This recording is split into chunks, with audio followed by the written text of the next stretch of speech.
창세기 12장 1절을 보면 여호와께서 아브라함에게 이르시되 너는 너의 고향 친척과 아버지 집을 떠나 내가 네게 보여줄 땅으로 가라고 하십니다. 하나님은 아브라함에게 갈대아 우리를 떠나게 하셨습니다.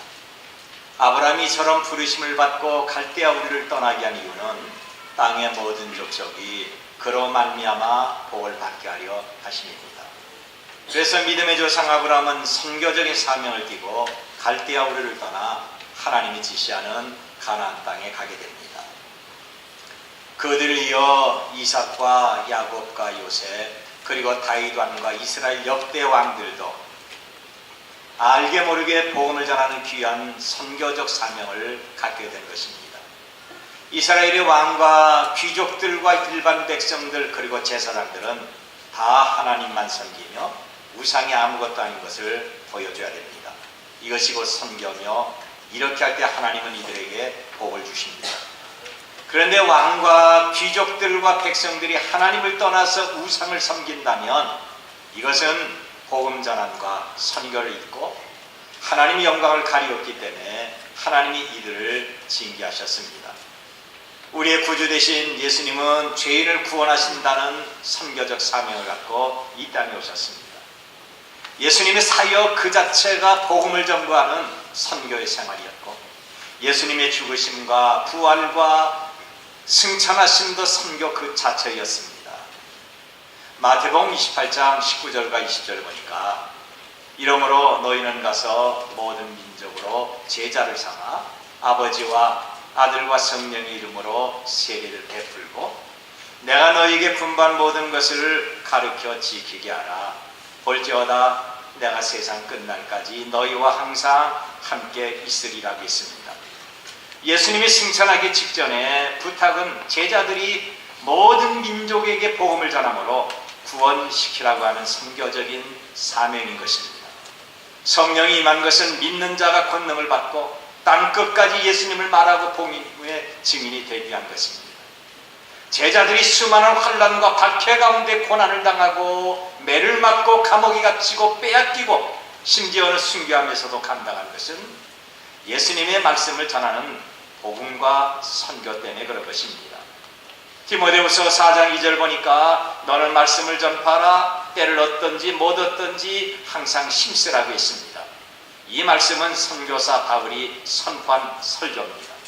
그리고 각 시대와 민족을 초월한 수많은 선교사들이 복음을 전하는 말씀 때문에 세계로 나가서 예수 그리스도와 그분의 말씀을 전했습니다. 오늘 저와 여러분이 교독한 이 말씀은 기독교 최초의 이방 선교사인 바울과 그를 배후에서 도와준 빌립보 교회와의 아름다운 관계를 말하고 있습니다. 바울은 선교사로 복음을 전하다가 로마의 감옥에 사형수로 갇힙니다. 언제 죽을지 알 수가 없습니다. 바울은 이럴 때 자기의 모든 삶을 하나씩 정리하다가 자기를 후원하고 마음을 같이 한 빌립보 교회를 생각합니다. 그러자 마음속에 기쁨이 충만했던 겁니다. 더 보고 싶었던 겁니다. 여러분, 여기서 우리는 바울을 기쁘게 하는 것이 어떤 것인가 배우고 우리도 복음을 증거하는 선교사와 함께 늘 기쁨을 함께 해야 됩니다. 먼저 교회의 사명이 뭡니까?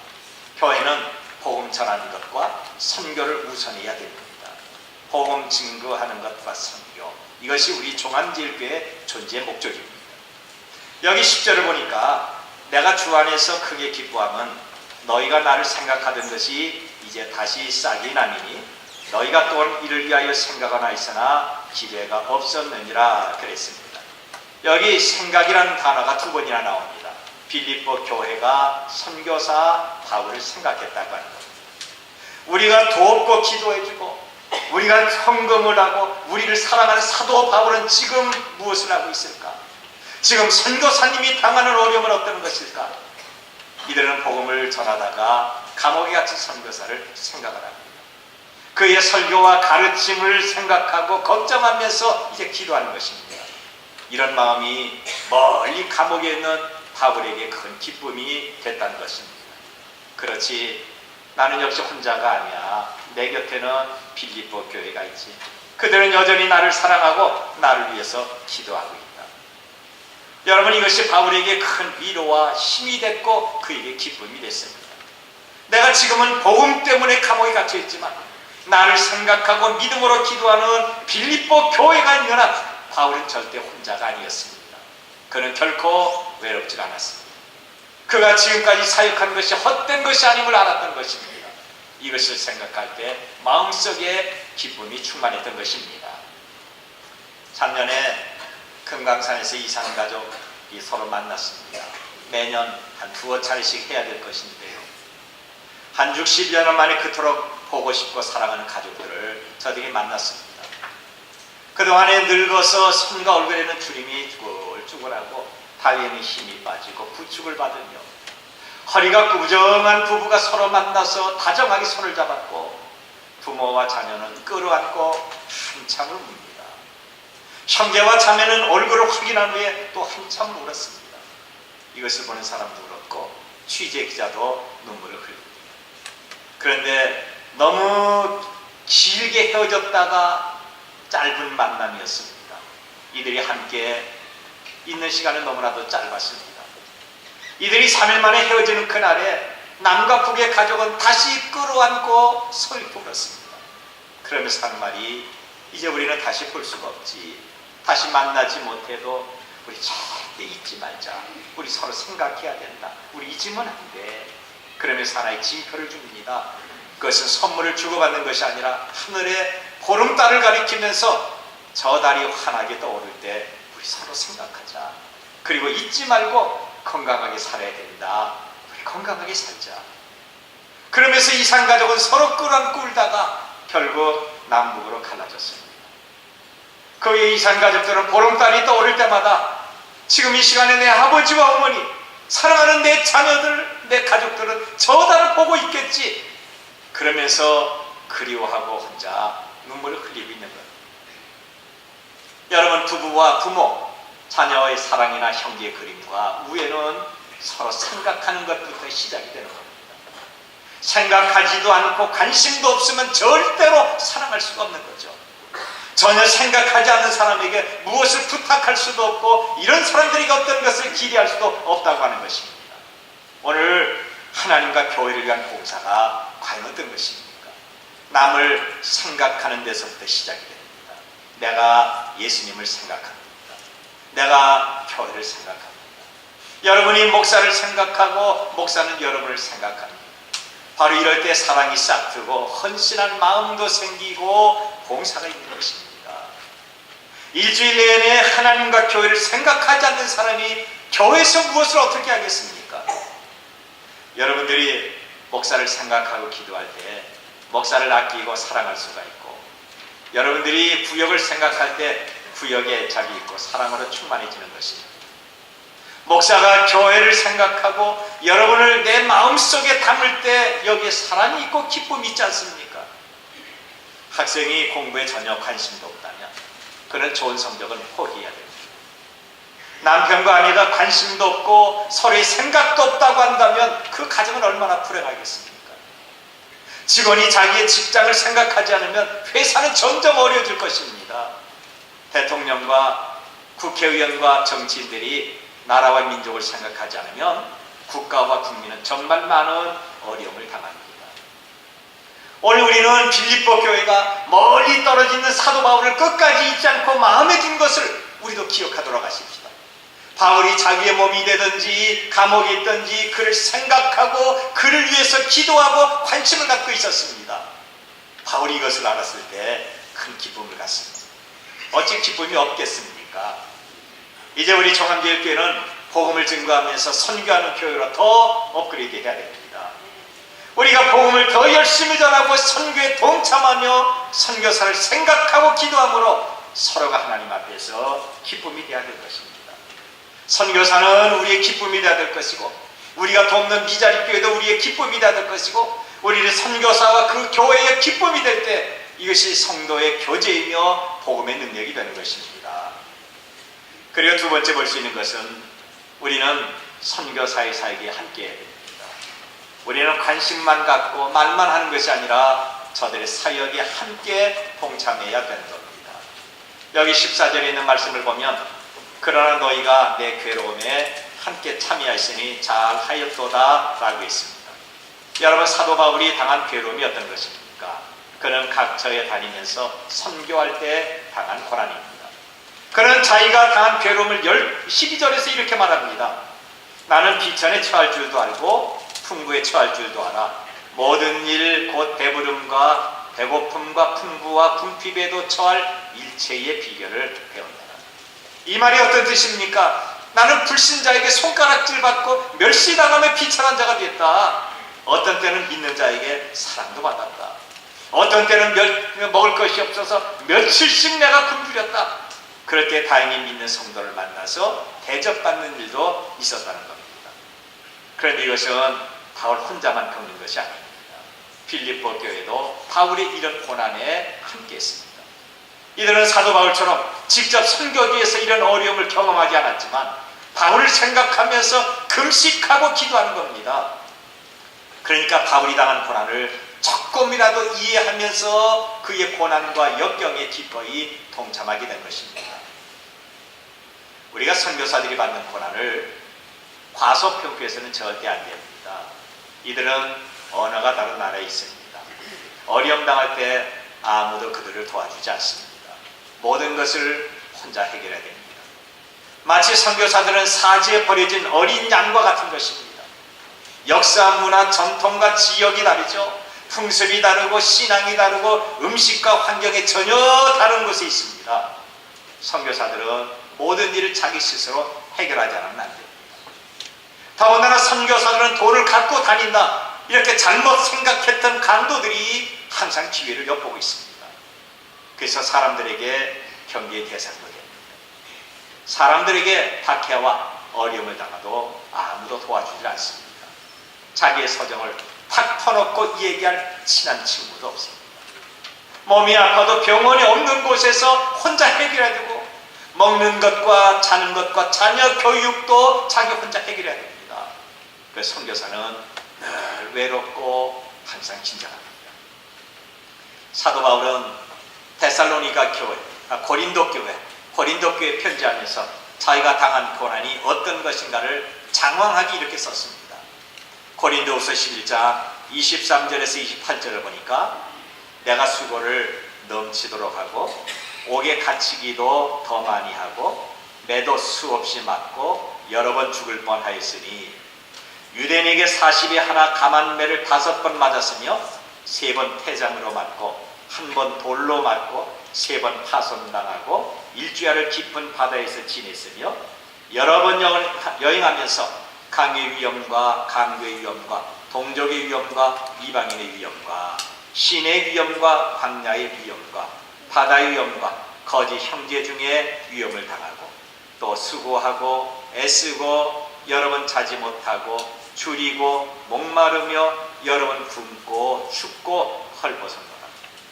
이외 일은 고사하고 오히려 날마다 내 속에 눌리는 일이 있으니 곧 모든 교회를 위하여 염려하는 것이라고 했습니다. 사도 바울은 자기가 매를 맞고 감옥에 갇히고 파손당하는 배 안에 견디는 것은 아무것도 아니었습니다. 그는 추위에 떨고 굶주린 것은 아무것도 아니었습니다.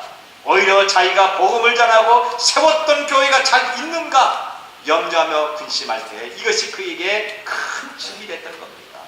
그런데 필립보 교회는 바울의 이런 근심을 어떻게 합니까? 자기들이 선교사를 생각합니다. 선교사를 위해서 뜨겁게 기도합니다. 그뿐 아니라 마음을 같이 하면서 선교사의 어려움에 서로 도움이 됐습니다. 바울은 이것을 알고 기뻐하고 감사했던 것입니다. 만일 필립보 교인들이 바울을 생각하면서 이제 우리를 떠난 사람인데 끝난 거지 했다면 어떻게 됐겠습니까? 바울이 복음 전하다가 돈이 떨어져서 밥 굶고 있대. 몸도 아프고 감옥에 갇히게 됐네. 그거 참 안 됐네. 돕고 싶어도 우리도 힘들고 멀리 떨어져 있으니까 어쩔 수 없네 하는 것이 아닙니다. 적극적으로 내가 도울 수 있는 것이 무엇인가, 내가 어떻게 하면 선교사에게 힘이 될 것인가, 그와 함께하기로 결심을 합니다. 여러분, 선교에는 정말 많은 어려움이 있습니다. 바로 우리 교회 주보에 쫙 남아있는 돕는 선교사들 고개 들어서 저를 만날 때 자기들이 겪는 어려움을 한두 가지씩 꼭 얘기합니다. 그 중에 언젠가 내가 우리 교회에서 한번 간증한 적도 있습니다만, 우리 교회에서 협력하는 필리핀의 여상일 선교사는 그곳에서 어머니의 장례를 치릅니다. 그리고 어머니의 유골을 고국에 가져와서 저희가 하는 말이, 신 목사님, 내가 여기서 선교사로 죽는 것은 당연한 거라고 하지만 외아들이 나를 믿고 여기까지 따라온 어머니는 누가 돌봅니까? 내가 지금까지 모신 어머니 선교사도 아닌데, 아들도 나 하나인데, 하나밖에 없는 아들 때문에 이곳까지 왔는데, 어머니의 고독함, 출입의 제한, 언어 음식, 정말 고독한 외로움으로 많은 고생을 하셨습니다. 그러다가 돌아가셨습니다. 그리고 눈물을 흘렸습니다. 2년 전에 저에게 오셔서 복음을 증거했던 르완다의 나홍주 선교사님, 제가 우리 교회에서 판 김을 잔뜩 르완다에다 보냈더니 아프리카에 있는 선교사를 다 초대해가지고 1,000원짜리 하나씩 다 선물했다고 그래요.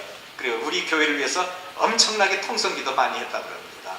앞으로 명절 때 선교사들에게 좀 보냈으면 합니다만, 바로 르완다에서 선교하는 나홍주 선교사님은 몇 년 전까지 에리트리아로 가는 조그마한 모슬림 국가에서 초등학교를 세웠습니다. 하고스 초등학교, 하나님의 말씀이 있는 초등학교라고 하는 겁니다.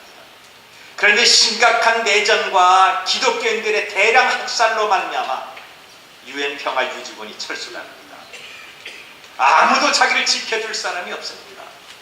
거기는 우리나라 수교한 나라도 아닌데, 그런데 근처에 있는 케나에서 한국 대사관에서 전화가 오기를 빨리 대피해야 된다, 빨리 나오라고 연락하지만 자기가 그것을 떠나면 이곳에 버려진 수많은 영혼은 돌봐줄 사람이 없다고, 나는 여기서 죽겠다고 버티고 있었습니다.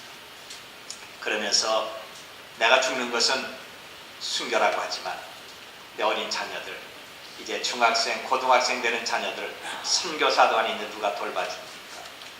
내 아이의 장래는 누가 책임질 것입니까? 그리고 심각한 고민과 갈등을 했다고 합니다. 결국 모슬림에게 살해 위협을 받다가 그 국가에서 강제로 외국에 추방해서 지금 르완다에서 선교 사역을 하고 있습니다. 인도네시아 김도혜 선교사님께 선교했던 김병선 선교사님, 우리에게 몇 번 왔는데요, 성탄절이나 부활절 때는 아주 긴장하면서 예배를 해야 된다고 합니다. 우리말 성탄절이나 부활절에는 모여서 더불어 찬양으로 하나님께 영광 돌리잖아요. 우리 찬양대에 특별한 찬양이 또 하나님을 영화롭게 하지 않습니까? 그런데 이때는 이들은 긴장해야 됩니다. 왜냐하면 모여서 각처에 모여서 예배하려면 반드시 보초를 몇 명 세워야 되는데, 예배할 때 갑자기 모슬렘이 수리탄을 교회에다 던진다고 합니다. 언제 죽을지, 어떤 일이 밀림에서 있을지 아무도 예측할 수 없는 일이 언제나 도사리고 있습니다. 한 번은 자기 제자를 밀림에 있는 어느 교회에 예배하기 위해서 파송했는데 돌아오지 않습니다. 그래서 올 때가 됐다 그러다가 학생들을 풀어서 찾아보니까 밀림에서 목이 잘려 죽어 있더라고 하는 겁니다. 여러분, 선교는 생명거리해야 되는 거죠. 오늘 저는 너무나도 쉽게, 여러분도 너무나도 쉽게, 너무 편하게 예배하고 있지 않습니까? 선교는 절대로 쉬운 것이 아닙니다. 총회관에서 만난 제 동기 선교사, 자기가 주일에 한 번 설교하기 위해서 아프리카에 있는데요, 주일날 딱 한 번 설교하기 위해서 승용차로 삼천리길을 다녔다고 합니다. 삼천리가 얼마나 되는 줄 아세요? 삼천리도 자전거가 아닙니다. 우리나라 이북의 최북쪽, 그 최남쪽, 여기가 삼천리입니다. 그러니까 예배하기 위해서 삼천리를 왔다 갔다, 이게 보통 일이 아니거든요. 그런데 주일에 한 번 설교를 하면서, 이것 때문에 삼천리를 운전하면서 위험한 테러 지역을 다니고 절벽과 험한 산길을 가로지르는 겁니다. 먼지 나는 비포장 도로를 끊임없이 달린다고 합니다. 휴게소가 어디에 있겠어요? 여기에 강도의 위험과 테러와 납치, 고독과 피곤함, 무엇보다 피곤을 이기지 못하는 그 졸음, 돌발적인 교통사고가 얼마나 많은지 한순간도 마음을 놓지 못한다는 거죠. 여러분이 집에서 교회 나오는 거리가 과연 얼마나 되겠습니까? 아무리 멀다 해도 과연 얼마나 되겠어요? 설교하면서 보니까 평택에서 난 우리 집사님이 아마 제일 멀리서 나온 것 같은데, 세 발의 피 어그는 삼천리. 매년 필리핀에 권영수 선교사님이 세운 킹스 칼리지에서 제가 일주일을 강의합니다만, 제가 강의할 때요, 맨 앞줄에 앉아서 열심히 말씀을 듣고 노트에 적는 어떤 여학생이 있습니다. 한 26, 7살 정도 되는 여학생인데요. 그런데 처녀의 몸으로 도봉산보다 더 험하고 높은 산을 7, 8개를 넘어서 자기 교회가 있다고 하는 거죠. 예배하러 거기에 간다고 하는 거죠. 여러분, 그동안 어떤 위험과 예기치 못한 사고가 생길는지 누가 알 수가 있겠어요? 이들은 위험과 환란이 각지에 도사리고 있지만 복음을 위하여 이런 수고와 헌신을 기쁘게 받아들이고 있다고 하는 것입니다. 그런데 우리는 어떻습니까? 교회 가까이 있지만 귀찮게 여기지 않습니까? 추운데 쉬자, 비 오는데 쉬자, 눈 오는데 특별 새벽 기도가 뭐지? 저 가만히 놔두면 내가 심사적으로 교회 다닐 텐데 구역 예배가 또 뭐지? 이것이 우리의 불만사항이 아닙니까? 겨울이 오면 교관에서 훈훈하게 히터를 틀어주고 여름은 시원하게 에어컨을 듭니다. 너무 좋습니다. 그러다 보니까 점점 더 편하게 믿으려고 하는 거죠. 밖에서 선교사가 살든지 죽든지 그가 어느 형편에 있든지 저는 무관심하고 있습니다. 당신이 당하는 고난은 당신 몫입니다. 나에게 부담 주지 마세요 하면서 나만 편하고 나만 잘 먹고 나만 잘 살고 나에게만 아무런 일이 안 생긴다고 한다면 이것만 가지고 감사하고 이것이 하나님의 축복이라고 생각하는 속 좁은 사람들이 오늘 우리가 아닙니까? 여러분, 복음 전하는 자들과 함께 고난을 나누는 이런 동반자들이 되어야 됩니다. 지금도 많은 목사님들 가운데서 개중에 자기만 아는 목사도 있지만 그러나 대다수의 목사는 교회와 교우들을 잊지 못합니다. 아니, 결코 잊을 수가 없이 사랑하고 있습니다. 같이 기도하고 같이 한 재단에서 삶을 보내는데 어떻게 잊을 수가 있겠어요? 그래서 교회 근심과 걱정은 바로 목사의 근심과 걱정으로 이어지는 것입니다. 여러분이 아프면 목사가 아픈 것이고, 여러분들이 문제가 있고 상처받으면 목사가 상처를 받는 고통을 느끼고, 여러분들이 잠 못 이루면 저도 잠 못 자고 기도하며 근심하는 거죠. 그래서 여러분, 부탁이 있습니다. 저를 위해서 제발 좀 잘 되셔야 돼요. 저를 위해서 하나님 앞에 가까이 가면 복 받아야 되는 거죠. 여러분들이 형통하고 기쁜 일이 있으면 이것이 바로 저에게 형통이고 내 기쁨이고 나의 감사거리가 되는 거죠. 자나깨나 교회와 여러분의 일로 목사의 마음은 꽉 차 있습니다. 그런데 교우들은 그렇지 않은 것 같습니다. 목사의 고민과 갈등, 목사의 피곤함을 너무 모르고 있습니다.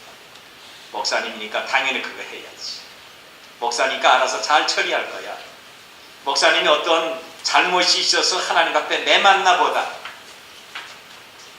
교인들의 고난과 문제와 갈등을 보면서 믿음으로 사는 신실한 목사를 외면하고 대적하고 배척하는 현대교인들이 너무나도 많이 있습니다. 여러분, 우리는 사랑으로 뭉쳐야 됩니다. 빌립보 교회가 선교사 바울을 몰라주고 무관심하고 오히려 배척했다고 한다면 빌립보서라고 하는 성경이 기록되지 않았을 것입니다.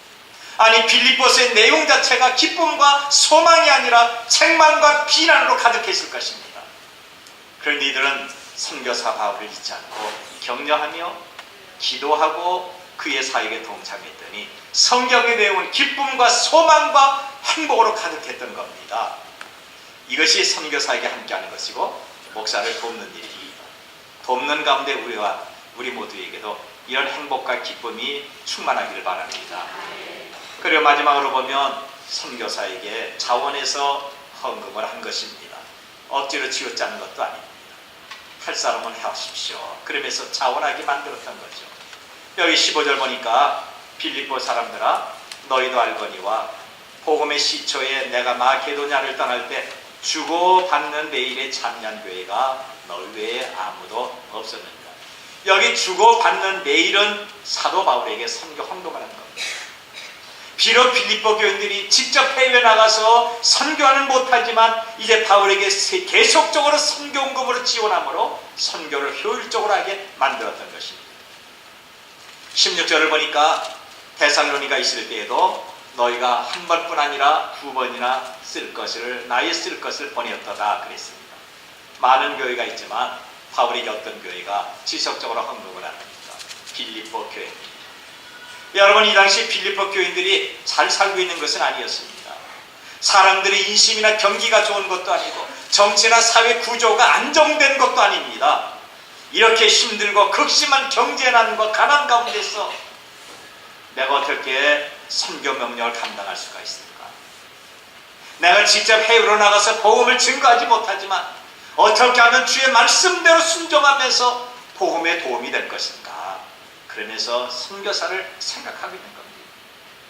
선교사가 복음을 위해서 여러 가지 환난과 어려움을 겪고 있지만 같이 마음을 아파하면서 관심을 갖고 함께 선교 사역에 동참하고 있는 것입니다. 그리고 이제는 선교사가 힘껏 일할 수 있도록 선교금을 작정해서 그에게 든든한 후원자가 됩니다. 이것이 선교입니다. 여기에 대한 18절에서 바울의 간증이 나옵니다. 내게는 모든 것이 있고 또 풍부한지라 에바브로 디도편에 너희의 준 것을 받음으로 내가 풍족하니 이는 받으실 만한 향기로운 제물이요 하나님을 기쁘시게 한 것이라. 여러분, 바울이 무엇 때문에 풍부했습니까? 빌립보 교회가 바울을 생각하고 그의 선교 사역에 동참하고 기쁘게 선교 헌금을 했기 때문에 그런 겁니다. 그래서 바울은 이들을 대신해서 가는 곳마다 헌금을 사용하면서 선교 사역을 하고 있는 겁니다. 선교는 말만 하는 것이 아닙니다. 선교는 생각만 하는 것이 아닙니다.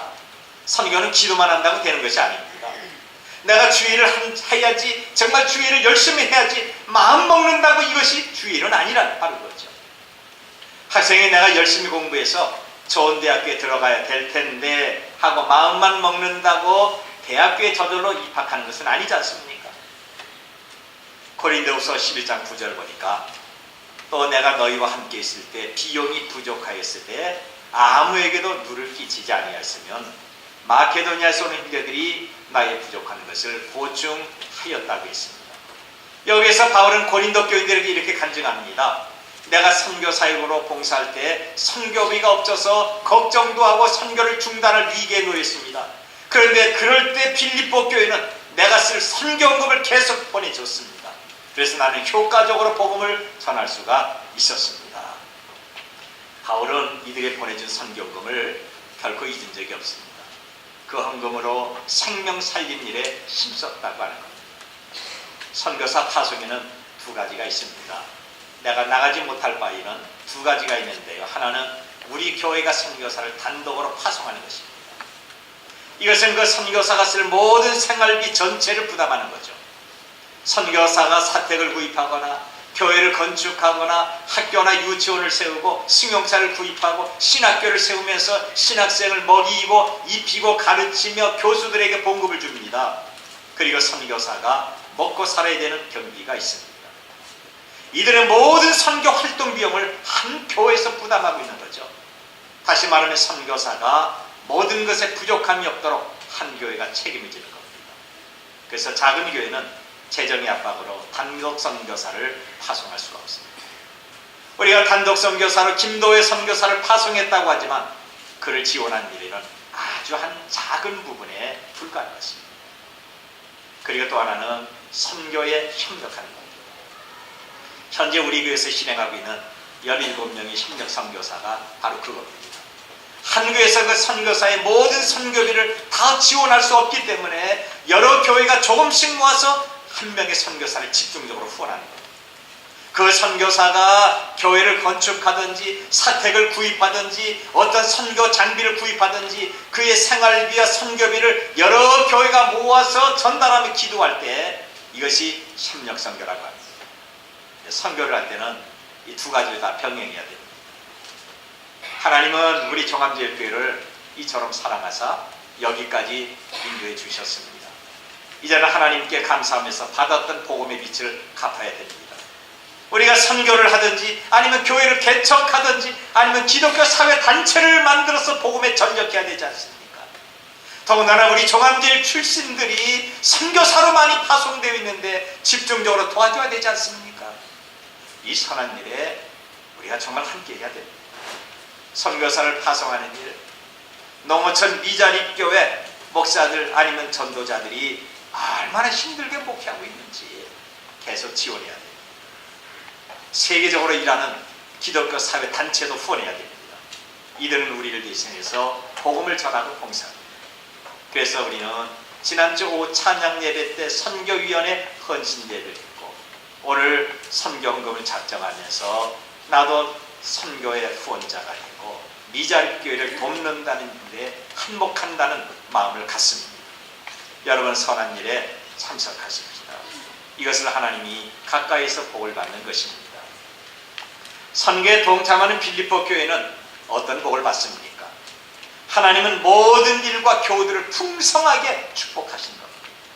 19절 보니까 나의 하나님이 그리스도 예수 안에서 영광 가운데 그 풍성한 대로 너희 모든 쓸 것을 채우시라고 했습니다. 복은 하나님이 주십니다. 내가 원한다고 복은 저절로 주어지는 것이 아니라 주의를 하는 사람들에게 하나님이 주시는 것입니다. 오늘 저와 여러분은 각자 받았던 은혜대로 힘써 선교에 동참하면서 모든 일을 풍성하게 하시는 주님의 축복이 우리들과 우리 자녀들 가운데 임하시기를 바랍니다. 그리고 또 한 가지는 하나님께 영광을 돌렸습니다. 모든 일에 풍성한 삶이 아니라 영광을 돌리는 겁니다. 여기 20절 보니까 하나님 곧 우리 아버지께 세세무궁하도록 영광을 돌리죠다. 아멘. 여러분, 우리가 가장 원하는 것이 무엇입니까? 하나님께 나의 마음의 생각과 말과 행동으로 큰 영광을 받으시는 것이 아닙니까? 우리는 기도하기를 하나님이 영광 받으시기를 그렇게 기도하고 있습니다. 우리는 하나님이 나로 말미암아 영광을 받으시고 나에게는 무한한 축복이 되길 원합니다. 그런데 이런 것도 내 마음대로 되지 않습니다.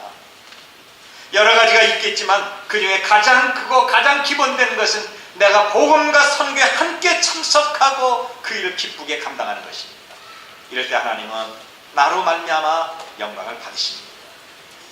빌립보 교회는 선교사 바울의 선교사에게 동참하며 그를 돕습니다. 바울을 깊이 생각하고 바울의 고난을 나의 고난으로 마음 아프게 여겼고 어려운 중에도 기쁘게 선교헌금을 했습니다. 그랬더니 이들이 하나님의 복을 받고 모든 일에 더 풍성했습니다. 이들은 기쁨이 풍성했고 삶이 풍성했습니다. 그것뿐 아니라 선교하는 그 일로 하나님이 영광을 받으셨습니다. 우리도 기쁨으로 선교 사역에 동참하십시다. 그래서 금년도에 저와 여러분이 생활의 복을 받고 모든 일에 풍성하고 하나님께 큰 영광 돌리는 이런 역사가 임하시기를 바랍니다.